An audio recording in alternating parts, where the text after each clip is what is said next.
Hello, I'm Melissa Mangold, Director of Client Onboarding here at Spectrum Financial Alliance, and today on the Building Wealth podcast, Kelly will shed light on how he uses economic history to predict the outcome of the new Trump administration's policies. He'll also discuss key topics like tariffs, inflation, and the economic cycle. Now, here is our founder and managing principal, Kelly Buckley. Thanks so much, Melissa. Folks, I'm Kelly Buckley. And economic policies have consequences, both good and bad. History has shown us that when governments push excessive regulation, reckless spending, and weak trade policies, inflation soars, growth stagnates, and American businesses ultimately suffer. We saw this under President Carter, and we've seen it again in recent years. But history also offers us a very clear solution. When strong leadership prioritizes pro-growth policies, and what are those? Cutting taxes, reducing unnecessary overburdening regulations, and negotiating fair trade deals, our economy thrives. That is exactly what happened when Reagan took over in the 1980s. And it's what we're very likely to see again now. It's a good model. In this video, we'll break down the direct cause and effect relationship between economic policy and your financial outcomes. We're going to talk about why inflation surged under Carter and Biden, and how President Reagan, now President Trump, reversed course to drive massive growth, and what that means for America's future and your financial future today. So let's be clear. Inflation isn't just some random event. It's not a mysterious force that is simply beyond our control. Inflation happens when governments flood the economy with excessive spending, they suppress domestic energy production, and they allow trade policies that weaken American industry and cost American jobs. Under President Carter, inflation reached the highest levels in American history. The Biden administration followed President Carter's playbook: overregulation, reckless spending, and an appeasement strategy with America's enemies when it came to global trade and international relations. And what was the result?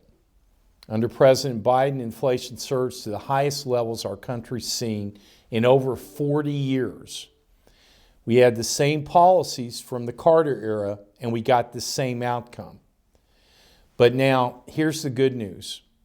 Economic history also shows us the best solutions to these problems.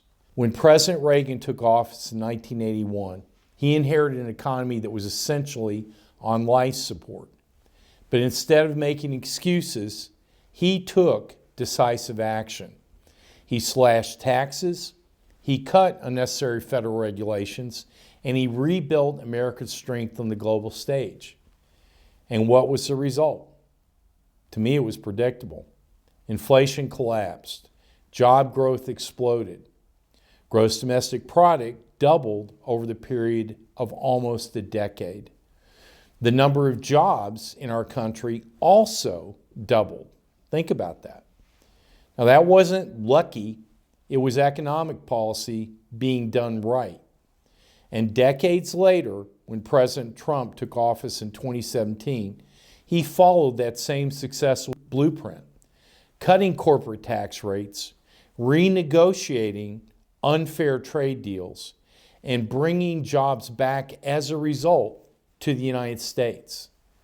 A roaring economy, record low unemployment, and real wage growth, meaning after inflation, for America's workers.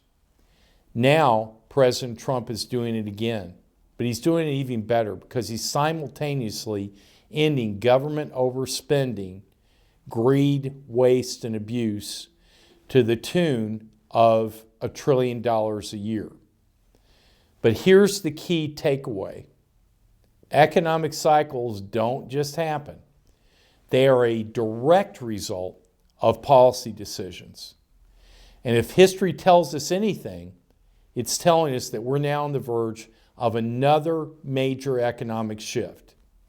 Now, each normal, expected slight negative day allows us to take advantage of what is to come, and that is a period of above average growth and economic progress. One of the most overlooked factors in all this equation, our trade policy. Every time America takes a back seat in global trade negotiations, whether it's President Carter's in the late 70s or President Biden's in recent years, our nation gets stuck footing the bill.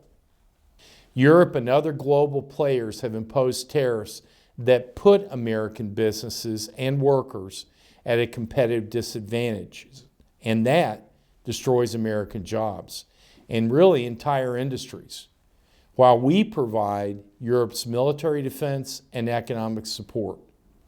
That's not competition, it's exploitation of America. President Reagan understood this, and President Trump also understands it. Both prioritize strong trade policies that protect American workers and grow American businesses. You know, when you demand not just free, but also fair trade deals, when you enforce tariff policies strategically, and you prioritize domestic industry and production, you're going to get higher economic growth, and that translates to higher portfolio returns for you. But when you cave to foreign interests, you get stagnation in everything, and you get job losses. It's really quite simple. But here's where things get interesting. The same economic forces that led to Reagan's economic miracle appear to be aligning today. Just as we saw in the early 80s, America is really at a turning point. The policies of the last 4 years have truly run their normal negative course, and the economic response in our country is also likely to be predictable from here with the new policies. What are they? A renewed focus on domestic energy production that suppresses and even reduces inflation on virtually everything.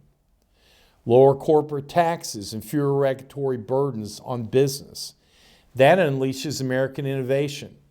It results in a resurgence of job growth and rising real wages for American workers. Also, trade policies that put America first and allow both free but also fair trade. Folks, deja vu. We've all seen this movie before, and we know how it ends. Beautifully.